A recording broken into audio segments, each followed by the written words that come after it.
اب وہ عشق سیکھا کیسے جاتا ہے؟ یہ جو تمہارا علم ہے نا، یہ اور علم ہے، وہ علم اور ہے، اس کے اوپر کسی فرقے والے کو اعتراض بھی کو نہیں ہے۔ اس کے لیے ہر فرقے والا، ہر مذہب والا اللہ کو تو مانتا ہے نا، آگے اس کے طریقے، کوئی بتوں کے ذریعے پہنچنے کی کوشش کر رہا ہے اور کوئی کعبے کے ذریعے پہنچنے کی کوشش کر رہا ہے، یعنی اپنے اپنے ان کے طریقے ہیں نا۔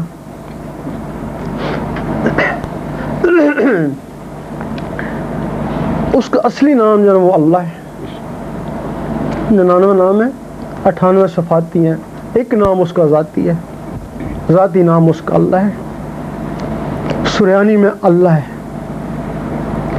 انگریزوں نے گاڈ کہا ہے، فارسی میں خدا کہا ہے، کسی نے رب کہا ہے، کسی نے رحمان کہا ہے، نام اس کا اللہ ہے۔ اب ہم اس اللہ کو پکڑتے ہیں، گاڈ واڈ کو سب کو چھوڑ دیتے ہیں، جو اس کا اصلی نام ہے اس کو پکڑتے ہیں۔ اب اس نام کو ہم دن رات پکارتے رہے نا، حاصل کچھ نہیں ہوگا جب تک وہ نام ہمارے اندر نہیں جائے گا۔ ہمیں نیوی کا ایک کیپٹن ملا، کہنے لگا میں 5-6 سال سے اللہ کاغذ پہ لکھتا ہوں، لکھ لکھے ڈھیروں کے ساتھ میں نے لکھا، تو پھر تو نے کیا کیا کہ میں نے سمندر میں ڈال دیا۔ کہنے لگا مجھے اللہ تو نہیں ملا۔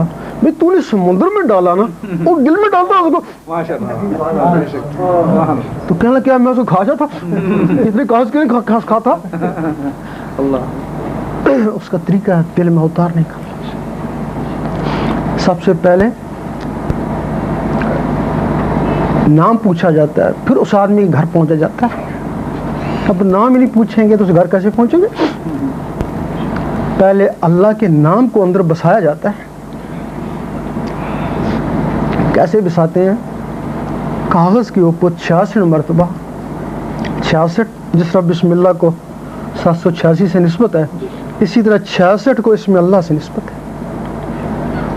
66 مرتبہ کاغذ پہ اللہ لکھتے ہیں، لکھتے رہتے ہیں، دن میں بھلے کئی بار لکھیں، کوئی شرط نہیں ہے، لیکن جب بھی لکھیں 66 مرتبہ لکھیں۔ جب وہ لکھتے رہتے ہیں اور ایک دن آتا ہے وہ جو کاغذ پہ لکھتے ہیں نا، وہ آنکھوں پہ تیرنا شروع ہو جاتا ہے۔ وہ تصور آنکھوں پہ آ گیا نا، آنکھوں نے اس کو کھینچ لیا نا، جب آنکھوں پہ آتا ہے پھر لکھنا بند کر دیتے ہیں، آنکھوں سے پھر توجہ سے اس کو دل کے اوپر اتارتے ہیں نا، پھر وہ جو آنکھوں میں آیا تھا نا پھر وہ دل میں چلا جاتا ہے نا۔ جب پولیس کی مہر لگی، پولیس والا، اللہ لکھا گیا، اللہ والا۔ اس کے بعد ایک تمہاری تسبیح ہے، ایک اندر دل کی تسبیح ہے، یہ بھی ٹک ٹک کرتی ہے، وہ تمہارے اندر بھی ٹک ٹک ہو رہی ہے۔ وہ جو تمہارے اندر ٹک ٹک ہو رہی ہے، جب وہ اللہ اس پہ آتا ہے تو وہ ٹک ٹک تیز ہو جاتی ہے، ٹک ٹک ٹک ٹک، اس ٹک ٹک کے ساتھ اللہ ملاتے ہیں۔ تسبیح کیوں پڑھتے ہیں؟ ٹک ٹک کے ساتھ اللہ ملاتے ہیں۔ جب کوئی بھی چیز رگڑا کھاتی ہے، لوہا لوہے سے رگڑا کھاتا ہے، پتھر پتھر سے رگڑا کھاتا ہے، چنگاری اٹھتی ہے، اللہ اللہ سے رگڑا کھاتا تو نور بنتا ہے نا۔ وہ تو نور باہر بنا رہا ہے نا، انگلیوں میں، اندر تو نہیں ہے نا۔ اب جو اندر ٹک ٹک اس کے ساتھ اللہ شروع ہوا ہے نا، تو وہ جو نور بنا ہے نا تو وہ سیدھا خون میں گیا نا۔ یہاں مذہب کی بات نہیں ہے، فرقے کی بات نہیں ہے نا، اللہ کو اندر بسانے اور عشق کی بات ہے۔ اب جب رگڑا لگا، اللہ لگا، دودھ ہے، رگڑا لگتا ہے مکھن بنتا ہے، یہی بات ہے نا۔ ذکر ہی ہے، عبادت ہے، روحانیت نہیں ہے، لیکن جب رگڑا لگتا ہے تو نور بنتا ہے نا۔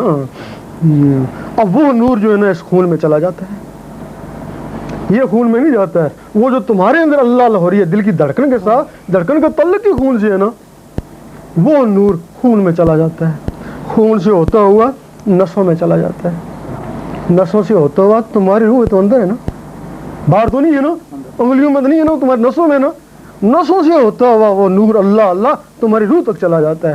جب روح تک جاتا ہے تو روح بیدار ہو جاتی ہے، وہ اللہ اللہ کرنا شروع کر دیتی ہے۔ اللہ جب وہ اللہ اللہ کرنا شروع کر دیتی ہے پھر تم سوتے رہو گے نا، وہ اپنی اللہ اللہ کرتی رہے گی نا، قبر میں بھی جا کے اللہ اللہ ہوتی رہے گی نا، یوم محشر میں بھی جا کے اللہ اللہ ہوتی رہے گی نا.